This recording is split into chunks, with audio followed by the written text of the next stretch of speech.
Thank you, Rotarians, for that recognition. When I thought about what I wanted to talk today about, and I think I just have a few minutes, let me check my time here. What I wanted to talk about today, I did a little research on Rotary and Rotary International and some of the things that are going on.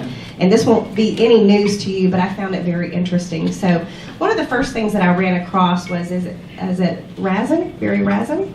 Okay. He's the current Rotary International President? Incoming. Yes, the incoming Rotary International President. So I read his piece on Be the Inspiration and read through that. I thought it was very fitting for where we are in Hot Springs Village's history. One of the things that he said in his letter was, and I'm going to read it, it's up here, to achieve even more of that truly transformational service, we need to think differently about our role in Rotary and Rotary's role in the world. We need to focus on larger projects that have a more lasting impact, taking the time to research and plan work that spans Rotary years in terms of office. Most important of all, we need to be the inspiration for positive change, inspiring our clubs, our communities, and our organization to face today's challenges head-on with courage, optimism, and creativity. Would you agree that that's where Hot Springs Village is also today?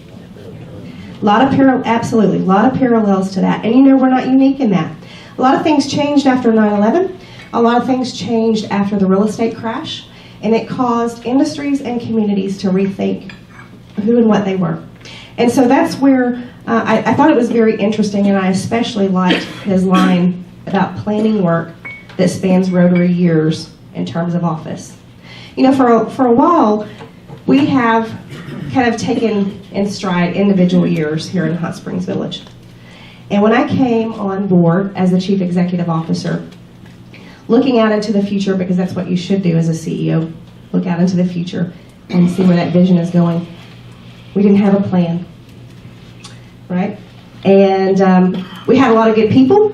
We had a lot of passion and a lot of commitment, but we didn't really have a roadmap. We didn't know how we were going to span those multiple years and multiple terms, whether that's my term or a board member's term. So we embarked upon that comprehensive master plan. And anyone in here attend the charrette? Okay, a few of you attended the charrette process. So out of that process came 3 goals. Now, most people think we went into the process with these 3 goals, but what's very interesting is that charrette process and some of the surveys actually shaped the 3 goals of the comprehensive master plan. The first one being protect the long-term fiscal sustainability of the village. The second one to establish and preserve the natural character of the village.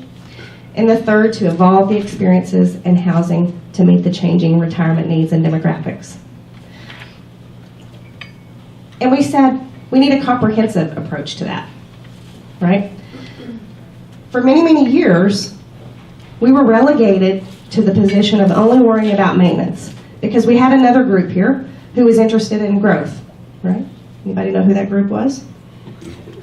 Cooper Communities, that's right, they handled that. They've been gone 12 years. For 12 years, we've been talking about kind of maintenance, and we've been dabbling with a little bit of growth.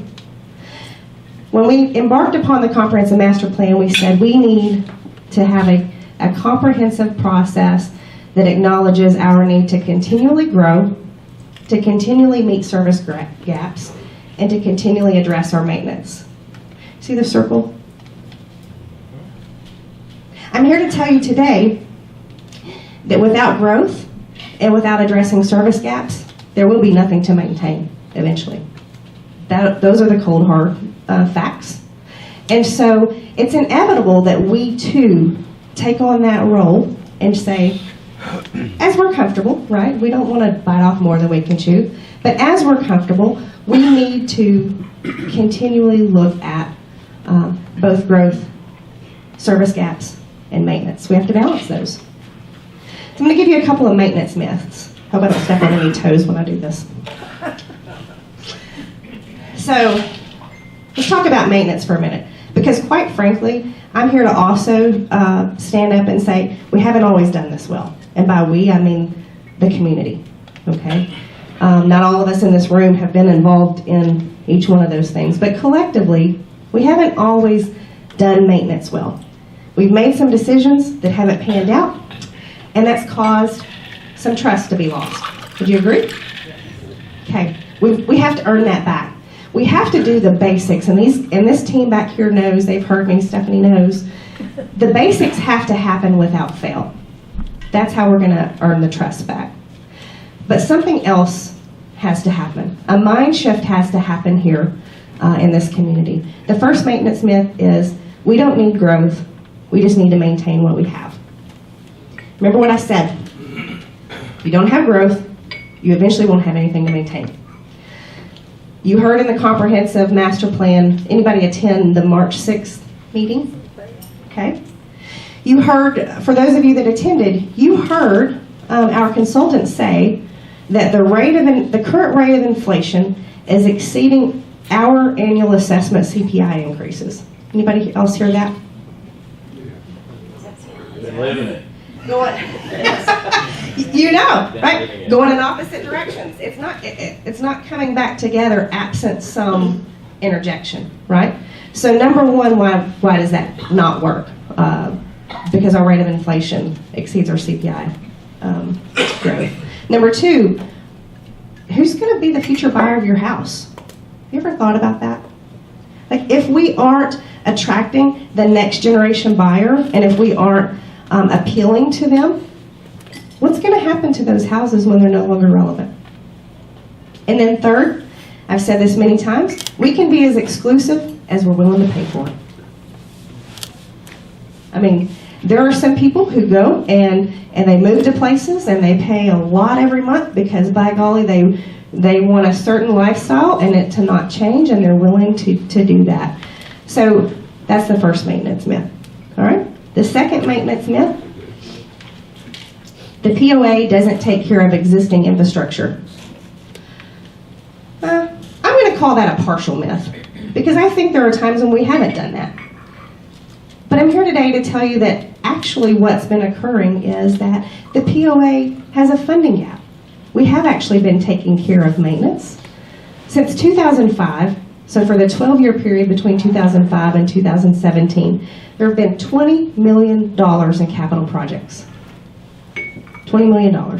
6 of those account for $17 million of that spending. Those 6 projects are the Isabella Golf Course construction, the DeSoto Club and Golf Course renovation, the water plant expansion, the Coronado Fitness Center expansion, the Cortez Golf Course renovation, and the Magellan Golf Course renovation. Those 6 projects cost $17 million. More than $14 million has been spent during that same time period on roads. So $34 million over 12 years on 6 major projects and some road work. I think sometimes people don't fully grasp the magnitude of what a $100 million community, a community with $100 million in assets, what that means when it's time to maintain something that already exists. They're not small ticket items, right? And most of them are about the same age. Most of our assets are about the same age. But you know, the story doesn't end there. We have choices. We can grow. Historically, this is a graph of how we've grown between 2005 and 2017 to kind of give you an idea of how we got off the rails a little bit. In 2005, we had 7,640 improved units, so houses or timeshares or things like that. And by 2017, we'd added 1,441. So in 2005, we had 22%, we were 22% built out. And 12 years later, we were only 26% built out. Yet, we had built out all the infrastructure, all the roads, all the buildings, the golf courses, on and on, for something around those 34,000. I don't know what the original plan was. Now, interestingly, during that same time period, 2005, The net assessments were $13.1 million. 12 years later, net assessments were $14.6 million. So in 12 years, that growth didn't even net us enough money to take care of the maintenance items that I just mentioned. There's that gap, that widening gap. So we do have choices. I mentioned those 6 projects, and I have a question for you really quick. So those 6 projects, since we did have a funding gap, which ones would you have thrown out? I'm going to go back.